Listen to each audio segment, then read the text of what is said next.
بسم اللہ الرحمن الرحیم۔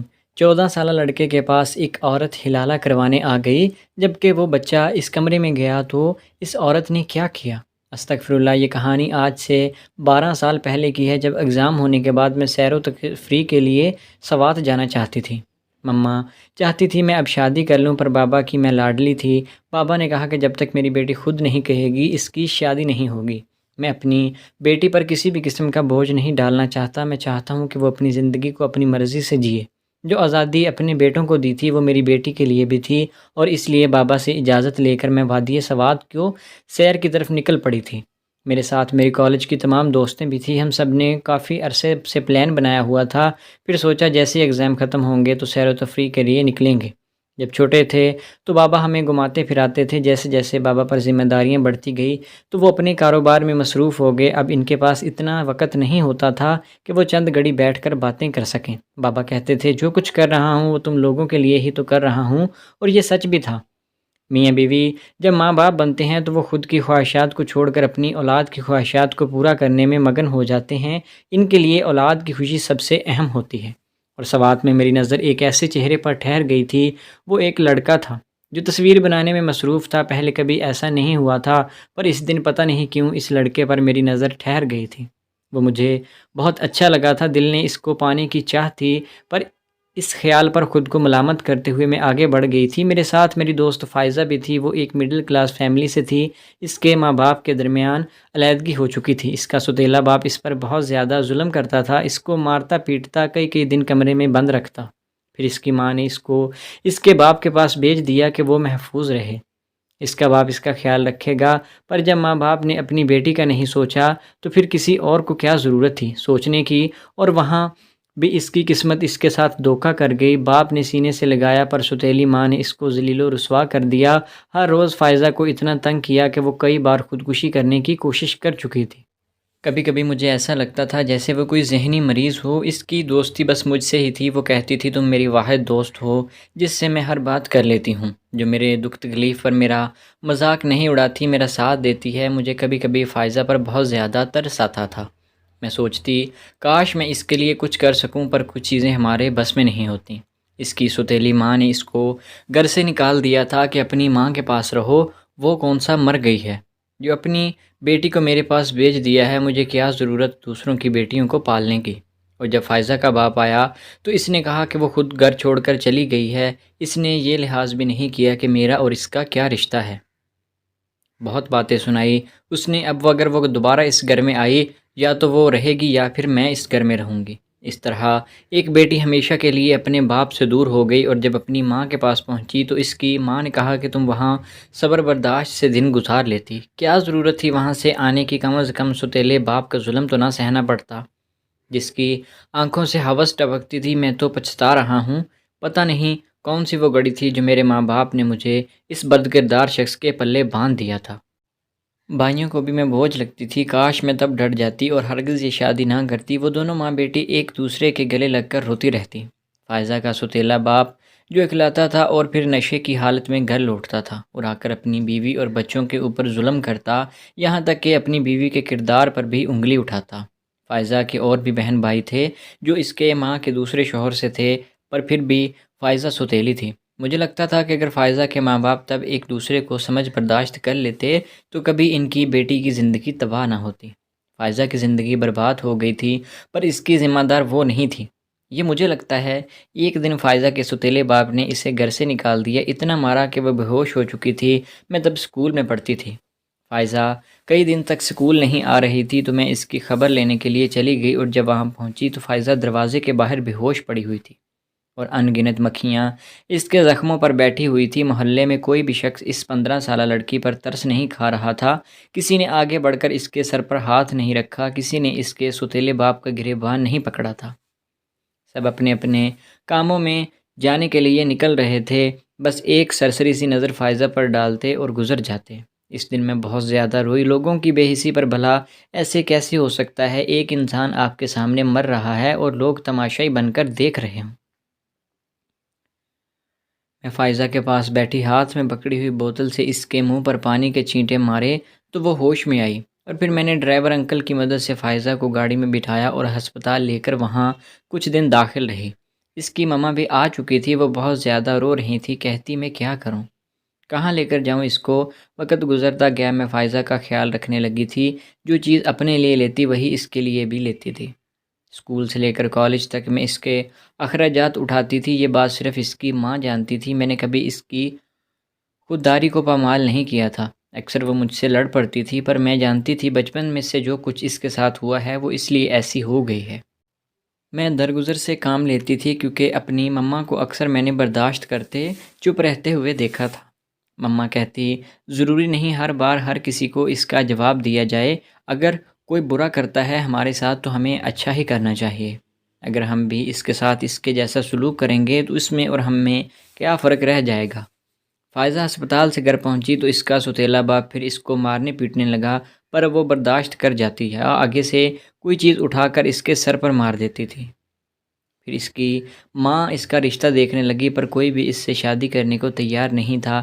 ایسا نہیں کہ فائزہ میں کوئی کمی تھی، بلکہ اس کے سوتیلے باپ کی وجہ سے سب لوگ جانتے تھے کہ اس کا سوتیلا باپ جوا کھیلتا ہے، اچھا انسان نہیں ہے۔ پھر فائزہ کی ماں نے جیسے بھی کر کے اس کا رشتہ طے کر دیا، پر شادی سے ایک دن پہلے اس کے سوتیلے باپ نے لڑکے والوں کے گھر سے سب سامان کو بیچ ڈالا، اور جو کچھ فائزہ کی ماں نے جوڑا تھا سب کچھ فروخت کر چکا تھا۔ اس دن وہ ماں بیٹی جیسے گھر آئی، گھر بالکل خالی تھا، اس کے جہیز کا سامان کہیں بھی نظر نہیں آ رہا تھا، اور لڑکے والوں نے شادی سے ایک دن پہلے سب کچھ جان کر شادی توڑ دی تھی۔ اب سب لوگ فائزہ پر باتیں کرتے تھے، جب ایک دن پتہ چلا کہ فائزہ کے 13 سالہ بھائی جو اس کے سوتیلے باپ کا بیٹا ہے، اس کو کسی نے مار دیا ہے۔ وہ بہت بری حالت میں تھا، ایسا کس نے کیا کسی کو کوئی سراغ نہ مل سکا۔ فائزہ بالکل پاگل لگ رہی تھی، اور پھر اس دن اس کی حالت کو دیکھتے ہوئے ہمیشہ کے لیے اسے اپنے گھر لے آئی، اور مما نے کہا کہ گھر میں تمہارے بھائی ہیں، کسی بھی جوان لڑکی کو ایسے گھر میں نہیں رکھ سکتی، تم باپ بیٹی کو سوشل ورک کرنے کا اتنا شوق ہے تو گھر سے باہر کیا کرو۔ اور میں نے فائزہ کے لیے ایک اچھا سا کمرہ سیٹ کروا دیا، مجھے ڈر تھا کہ کہیں اس نے سب باتیں سن نہ لی ہوں، پر اس کو نارمل دیکھ کر میں نے سکھ کا سانس لیا تھا۔ فائزہ نے کہا تمہیں مجھے یہاں نہیں لانا چاہیے تھا، تمہارے گھر والے کیا سوچیں گے؟ میں نے کہا تم میری دوست ہو اور اب سے یہیں رہو گی، مجھے یہ کام بہت پہلے کر لینا چاہیے تھا، پر تمہاری والدہ نہیں مانی تھی، پر اب میں چاہتی ہوں کہ تم یہیں سکون سے رہو، اور جیسے رزلٹ آتا ہے تم جاب کرو، بہادر بنو۔ وہ خوشی سے میرے گلے لگ گئی، ہم سکول کی سہیلیاں تھیں، پھر کالج میں بھی ایک ساتھ ہی رہتی تھی۔ میرے بھائی کی شادی تھی، میں نے فائزہ سے کہا کہ وہ تمہارا بھی بھائی ہے، اس لیے جو دل کرے اچھے سے تیاری کرو، پر کبھی یہ مت سمجھنا میں نے تمہیں ساتھ اپنے کمرے میں نہیں رکھا، تم کچھ الٹا سیدھا سوچنا مت۔ تو فائزہ نے کہا میں خود یہاں رہ کر خوش ہوں، ویسے بھی چند کمروں کا تو فاصلہ ہے، انیکسی کون سا دور ہے، یہاں پر اپنی مرضی سے رہتی ہوں، کسی قسم کی کوئی تکلیف نہیں ہے، اگر تمہارے ساتھ رہتی تو مجھے سب کی نظروں کا سامنا کرنا پڑتا، بلکہ میں تو تمہاری شکر گزار ہوں کہ تم نے میرا ہر قدم ساتھ دیا ہے، اگر تم میری زندگی میں نہ ہوتی تو نہ جانے میرا کیا بنتا، میں بالکل تنہا رہ جاتی۔ وہ رونے لگی تھی اور مجھے بہت زیادہ دکھ ہو رہا تھا، اتنی پیاری لڑکی نے بہت مشکل وقت دیکھا تھا، میں اس کی زندگی میں خوشیاں بھر دینا چاہتی تھی، پر میری مما کہتی تھی کہ تم نے اپنی دوست کو زیادہ سر پر سوار کر لیا ہے، اور میں کہتی وہ میری بہن ہے۔ مما کہتی لوگ جیسے نظر آتے ہیں ویسے ہوتے نہیں ہیں، تمہیں اس کو اس کی حد میں رکھنا چاہیے، کہیں ایسا نہ ہو کہ تم سے سب کچھ چھین لے۔ میں آج کل اس کو دیکھ رہی ہوں، وہ میری لائی ہوئی ہر چیز پر گھر سے اٹھا لے جاتی ہے جو میں تمہارے لیے لاتی ہوں، اور مجھے یہ بات ہرگز پسند نہیں ہے۔ میں اسے کچھ کہتی نہیں کیونکہ مجھے ڈر لگتا ہے کہ کہیں اس کی دل آزاری نہ ہو جائے، پر تم اسے سمجھاؤ یہ سب کچھ ٹھیک نہیں ہوتا۔ بھائی کی شادی تھی، گھر میں خوب گہما گہمی تھی، ہم سب بہت خوش تھے، بابی کے آ جانے سے گھر میں رونق آ چکی تھی، میرے بھی ایگزام ہو چکے تھے جب میرے گھر میرا رشتہ آیا، اور یہ جان کر مجھے بہت زیادہ خوش ہوئی تھی، یہ وہی لڑکا تابش تھا جو سوات میں مجھے ملا تھا۔ اس کو تب کسی دوست نے پکارا تھا، تب میں نے سوشل میڈیا چھان مارا تھا، وہ فیس بک پر اپنی تصاویر اپلوڈ کرتا تھا، میں تو اس سے دل ہی دل میں بہت محبت کرنے لگی تھی، اس کی ہر تصویر میرے موبائل میں محفوظ ہوتی تھی، میں ہر روز دن میں کئی کئی بار چیک کرتی وہ کب کیا کر رہا ہے، کون سی ویڈیو بنا رہا ہے، کون سا آرٹیکل آیا ہے، سب کچھ جانتی۔ یہاں تک کہ اس کی برتھ ڈے پر میں نے اس کو ہر سال اس کے گھر گفٹ بیچتی، پر اس نے کبھی مجھے تلاش نہیں کیا تھا، یہ شاید اس نے نوٹس نہیں کیا تھا۔ یہ بات فائزہ بھی جانتی تھی۔ میں ایک لڑکے سے محبت کرتی ہوں، اس نے تصویر دیکھ لی تھی، اور اب جب میرا رشتہ آیا تو میں بار بار اللہ کا شکر ادا کر رہی تھی، جس نے میرے بن مانگے اتنی بڑی مراد پوری کر دی تھی۔ تابش کی بہن نے کہا کہ بھائی نے جب سے آپ کو دیکھا ہے تب سے آپ کے گیت گاتا جا رہا ہے، اور جب ہمیں پتہ چلا کہ تم انکل فرید کی بیٹی ہو تو ہماری خوشی کا کوئی ٹھکانہ نہیں رہا تھا۔ میرے گھر والے بہت زیادہ خوش تھے کہ ایک اچھے گھرانے سے میرا رشتہ ہو رہا تھا۔ فائزہ بھی مجھے مبارکباد دے رہی تھی۔ میں نے فائزہ سے کہا کہ تم فکر مت کرنا، میں تمہارے لیے بھی ایک بہت ہی پیارا سا لڑکا ڈھونڈوں گی۔ پر میں نہیں جانتی تھی کہ اکثر لوگ دل میں حسد رکھ کر دوسروں کی خوشیوں کو کھا جاتے ہیں۔ گھر والوں نے بہت بڑا فنکشن رکھا تھا میرے نکاح کا، پر پتہ نہیں کیوں مجھے ایسا لگا تھا جیسے تابش کی نگاہیں کسی اور کو ڈھونڈ رہی ہیں۔ میں اس کے پاس بیٹھی ہوئی تھی پر وہ خوش نہیں لگ رہا تھا، اس کے چہرے کا رنگ بدل رہا تھا۔ پھر وہ اپنی بہن کو کچھ کہہ رہا تھا، اس کی بہن نے فوراً مجھے دیکھا، میں کچھ سمجھ نہیں پا رہی تھی۔ ہمارا نکاح ہو گیا تھا، میں بہت زیادہ خوش تھی۔ اپنی محبت کو پا لینا بہت بڑی خوش نصیبی ہوتی ہے۔ وہ لوگ پہلے منگنی کرنا چاہتے تھے پر بابا نے کہا کہ میں نکاح چاہتا ہوں، منگنی فنکشن سب فضول ہوتے ہیں۔ جب ایک جگہ رشتہ کرنا ہی ہے تو پھر کسی فارمیلٹی کی ضرورت کیا ہے؟ جب ہمارا رشتہ طے ہوا میں نے بس تصویر دیکھی تھی، تابش کی، اور ہاں کر دی۔ نہ کبھی ہماری بات ہوئی اور نہ ہی کبھی ہم ملے تھے۔ چٹ منگنی پٹ بیاہ والا کام ہوا۔ ہمارے نکاح کو 4 ماہ ہونے والے تھے۔ مجھے تابش کی کال کا شدت سے انتظار رہتا تھا۔ ایک دن فائزہ کی والدہ آئی اور فائزہ کو لے گئی۔ میں نے بہت روکا پر وہ کہتی تھی بیٹی اتنے سالوں سے تمہارے پاس رہ رہی ہے، اب اس کا سگا باپ خود اپنی بیٹی کے لیے اپنے بانجے کا رشتہ لے کر آیا ہے، میں کسی بھی قسم کا رسک نہیں لے سکتی۔ وہ ہم سب کا شکریہ ادا کرتی ہوئی چلی گئی۔ میں مما کے ساتھ جانے لگی، وہ فیشن ڈیزائنر تھے۔ میں خود اپنے شادی کے جوڑے کو تیار کرنا چاہتی تھی، اپنی زندگی میں مصروف ہو گئی۔ جب ایک دن تابش مجھ سے ملنے آیا اور مجھے اپنے ساتھ لے گیا، مما بہت زیادہ خوش تھی۔ یہ پہلی ملاقات تھی۔ تابش مجھ سے کچھ کہنا چاہ رہا تھا، پھر کوئی بات کیے بغیر ہی وہ مجھے چھوڑ کر چلا گیا۔ ہماری شادی کے جیسے جیسے دن قریب آ رہے تھے مجھے عجیب سی گھبراہٹ ہو رہی تھی۔ مما کہتی ویسے ہی تم بہت سوچنے لگی ہو۔ میں نے کہا مما کیا آپ کو لگتا ہے کہ تابش میرے ساتھ خوش ہے؟ وہ اس شادی پر راضی ہے؟ کہیں ایسا تو نہیں کہ کوئی اور بات ہو؟ مما نے کہا وہ ویسے ہی کم گو ہے، اور اگر اس کی رضامندی نہ شامل ہوتی تو وہ لوگ ہرگز رشتہ نہ بھیجتے۔ میری شادی تابش سے ہو گئی۔ میں اکثر اس کو گمسم دیکھتی تھی۔ جب ایک دن میرے موبائل میں اس نے اپنی سب تصویر، اس کی ویڈیو سب موجود تھیں۔ اس نے بہت حیران ہو کر مجھ سے پوچھا یہ سب تمہارے پاس کیسے ہے؟ میں نے پھر اس کو سب بتا دیا، کب میں نے سوات میں دیکھا تھا، پھر فیس بک پر تلاش کیا، پھر اس کے گھر تک پہنچی۔ گفٹ بیچتی رہی تھی، تم کہاں کہاں جاتے تھے، میں تمہارا پیچھا کرتی تھی۔ میں تو پچھلے 5 سالوں سے تم سے محبت کرتی ہوئی چلی آ رہی ہوں۔ اور تبھی تابش باہر کو بھاگتا ہوا چلا گیا تھا اور میں آوازیں دیتی رہ گئی، پر پتہ نہیں کیا ہوا تھا۔ ہماری شادی کو 5-6 ماہ ہو چکے تھے، پر پھر بھی ہم غیروں کی طرح رہتے تھے۔ اس دن میں نے سوچا کہ فائزہ سے مل کر آتی ہوں۔ وہ میری رخصتی پر بھی نہیں آئی تھی، حالانکہ میں خود اس کو انوائٹ کرنے کے لیے گئی تھی۔ پر اس دن جب میں وہاں پہنچی تو پتہ چلا کہ وہ لوگ یہ محلہ چھوڑ کر چلے گئے ہیں۔ فائزہ کا نمبر بھی بند تھا۔ میں اپنے شوہر کے ساتھ گھومنے پھرنے چلی گئی تھی اور اس کی اور میری پسند بہت ملتی تھی۔ مجھے بہت خوشی ہوتی تھی جب میرا شوہر میرا خیال رکھتا۔ میرے دل میں جتنے گلے شکوے تھے سب ختم ہو چکے تھے۔ ہر گزرتے دن کے ساتھ ہماری محبت بڑھتی جا رہی تھی۔ ہماری شادی کو 2 سال ہو چکے تھے۔ میں اپنے سسرال میں بہت زیادہ خوش تھی جب ایک دن میری نند ٹی وی آن کیے بیٹھی تھی جس پر نیوز چل رہی تھی کہ ایک 14 سالہ لڑکے کے پاس ایک عورت حلالہ کروانے کے لیے آ گئی، اور جب وہ بچہ اس کمرے میں گیا تو عورت نے ظلم کے پہاڑ توڑ دیے۔ اس عورت نے اس بچے کو باندھ کر اس کا بیلٹ سے مارا۔ اس کو زخمی کیا اور اس کے بال کاٹ دیے۔ وہ لڑکا چیخیں مارتا رہا پر وہ عورت اس پر ترس نہ کھایا اور 14 سالہ لڑکے کی جان چلی گئی۔ پر اس عورت کے چہرے پر کسی بھی قسم کا کوئی افسوس کا نام و نشان بھی نہیں تھا۔ وہ عورت پکڑی جا چکی تھی۔ میری نند اس پر تبصرہ کر رہی تھی کہ اس عورت نے اس بچے کو بیلٹ سے مارا ہے۔ میں کچن میں تھی، مجھ تک آوازیں بس آ رہی تھیں۔ پھر جیسے ہی میں نے اسے چائے کا کپ پکڑایا تو میرے ہاتھ سے کپ گر کر ٹوٹ گیا تھا۔ میں باہر کو بھاگی ہوئی تھی کیونکہ ٹی وی پر جو عورت دکھا رہے تھے وہ کوئی اور نہیں، میری دوست فائزہ تھی۔ وہ بلا ایسے کیسے کر سکتی تھی؟ وہ تو اپنے گھر میں بہت خوش تھی۔ اس نے خود مجھ سے ہر تعلق ختم کیا ہوا تھا، پر 2 سال میں یہ سب کیسے ہو گیا؟ میں تھانے پہنچی، فائزہ کو جیل کی سلاخوں کے پیچھے دیکھا۔ میں اس سے ملنا چاہتی تھی پر پولیس اہلکار یہ کہہ رہے تھے کہ وہ عورت پاگل ہے، آپ کو نقصان پہنچا سکتی ہے، پر مجھے اس سے ملنا تھا۔ میں فائزہ کو پکار رہی تھی، اس نے ایک بار مجھے دیکھا اور پھر ہنسنے لگی، کہنے لگی یہ سب تمہاری وجہ سے ہوا ہے۔ میرا شوہر بھی آ چکا تھا۔ اس نے مجھے کہا تمہیں کیا ضرورت تھی یہاں آنے کی؟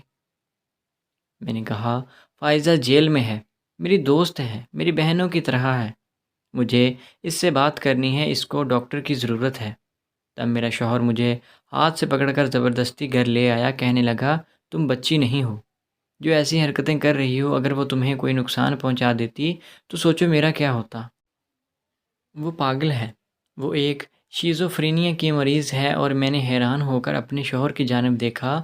اس نے مجھ سے کہا کہ ایک بات تم سے چھپائی تھی۔ مجھے لگا وہ میری غلطی تھی جس کو وقت پر سدھار لینا چاہیے تھا، پر اب لگتا تھا کہ تمہیں بہت پہلے مجھے بتا دینا چاہیے تھا۔ میرے شوہر نے بتایا کہ تم سے ابھی میرا رشتہ طے نہیں ہوا تھا۔ جب مجھے ایک نمبر سے کال آنے لگی تھی، وہ لڑکی مجھے بہت زیادہ تنگ کرتی تھی۔ پھر اس نے بتایا کہ اس نے مجھے سوات میں دیکھا تھا۔ اس کے پاس میری سوشل میڈیا پر اپلوڈ کی جانے والی تصاویر کے علاوہ بھی پکس تھیں۔ یہ سب وہی پکس تھی جو تمہارے فون میں موجود ہیں۔ پتہ نہیں کیوں مجھے سب اچھا لگنے لگا کہ کوئی لڑکی مجھے اتنا چاہتی ہے۔ میں زیادہ باہر رہا تھا، میں تمہاری فیملی کو اچھے سے جانتا تھا پر کبھی تم لوگوں کو دیکھا نہیں تھا، اور مجھے پتہ چلا کہ وہ لڑکی اسی گھر سے ہے تو میں نے رشتہ بھیج دیا۔ مجھے لگا کہ کال کرنے والی لڑکی تم ہو، اس لیے میں نے دیکھنا مناسب نہیں سمجھا، کیونکہ میرے پاس پہلے تمہاری بہت ساری تصاویر تھیں پر وہ تم نہیں تھی۔ یہ بات مجھے نکاح پر پتہ چلی۔ میں اس نمبر پر کال کرتا رہا پر وہ نمبر بند تھا، اور پھر نکاح کے کچھ دنوں بعد کال آئی۔ اسی لڑکی نے مجھے سب کچھ بتا دیا اپنے بارے میں، اور کہا کہ وہ بہت بڑی مصیبت میں ہے۔ میں وہاں پر چلا گیا، وہ میرے سامنے بہت روئی، گڑ گڑائی۔ مجھے اس پر ترس آ گیا کہ اس نے اپنا مان رکھنے کے لیے میرے ساتھ بہت بڑا جھوٹ بولا تھا۔ پھر میں نے اس سے نکاح کر لیا۔ میں یہ بات کسی کو بھی نہیں بتا سکتا تھا، پر پتہ نہیں کیوں اس لڑکی سے نکاح کے بعد مجھے عجیب سا احساس ہوا کہ وہ اپنی ماں کے گھر تھی۔ دن میں کئی کالز کرتی، اور جب میں اپنے کسی لکھے آرٹیکل کے بارے میں بات کرتا تو اس کو اس بارے میں صحیح سے پتہ نہیں ہوتا تھا۔ میں سب اپنا بہن سمجھتا تھا۔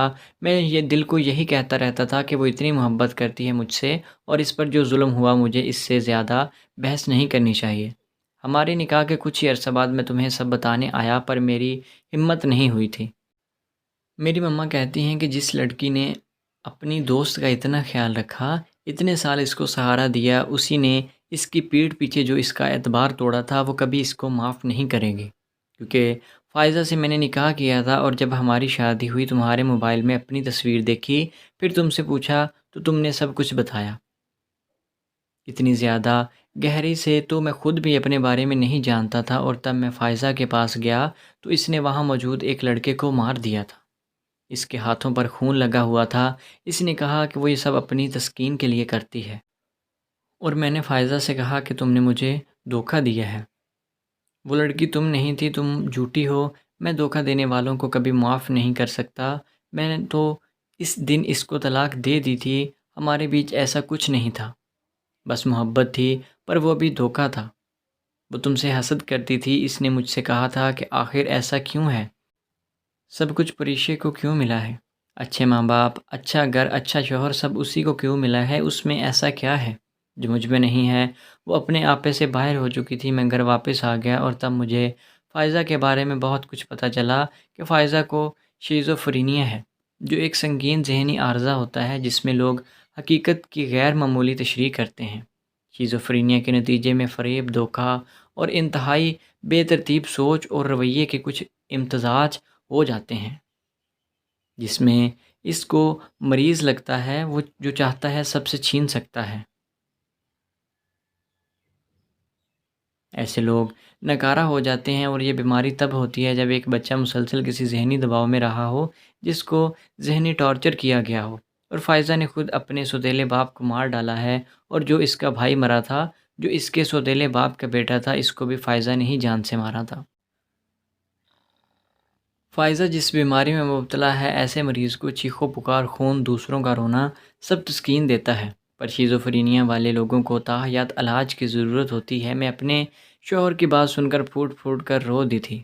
میرے شوہر نے مجھ سے معافی مانگی تھی۔ اس نے کہا کہ جس دن مجھے ساری سچائی پتہ چلی، میں اپنے رب کو حاضر ناظر جان کر کہتا ہوں کہ میرے دماغ سے کبھی فائزہ کا خیال نہیں آیا۔ وہ سب انجانے میں ہوا تھا، پر میں سچائی نہیں جانتا تھا میں کیا کہتی۔ مجھے کچھ سمجھ نہیں آ رہا تھا، پر مجھے اپنے شوہر کو معاف کرنا تھا، اپنے ہونے والے بچے کی خاطر جو میرے پیٹ میں تھا۔ فائزہ کو مینٹل ہسپتال داخل کروا دیا گیا تھا، جہاں اس کا علاج چلتا رہا، اور ایک دن اس کی سانسیں ہمیشہ کے لیے تھم گئی تھیں۔ وہ میری دوست تھی، آج بھی میری دعاؤں میں زندہ ہے، پر کاش وہ خود پر کنٹرول کرتی، خود کو مضبوط بناتی، پر دوسروں سے چپنے لگ گئی تھی، اور مجھے لگتا تھا کہ اس میں اس کا کوئی قصور نہیں ہے۔ شاید قسمت میں یہی سب لکھا ہوا تھا۔ وہ ماں باپ جو اپنے بچوں پر ظلم کی انتہا کر دیتے ہیں، کاش وہ جان سکتے کہ ان کا یہ رویہ ان کے بچوں کو اندھیرے کی اس گہری کھائی میں دھکیل رہا ہے، جس سے وہ اپنی زندگی میں کبھی نہ کبھی متاثر ضرور ہوتے ہیں۔ کچھ اپنی جان دے دیتے ہیں، کبھی دوسروں کی جان لے لیتے ہیں۔ تو دوستو، آپ کو آج کی کہانی کیسی لگی؟ امید ہے کہ ویڈیو اچھی لگی ہوگی۔ اگر ویڈیو پسند آئی تو ہمارے چینل کو سبسکرائب کریں۔ ملتے ہیں نیکسٹ ویڈیو میں، تب تک کے لیے اللہ حافظ۔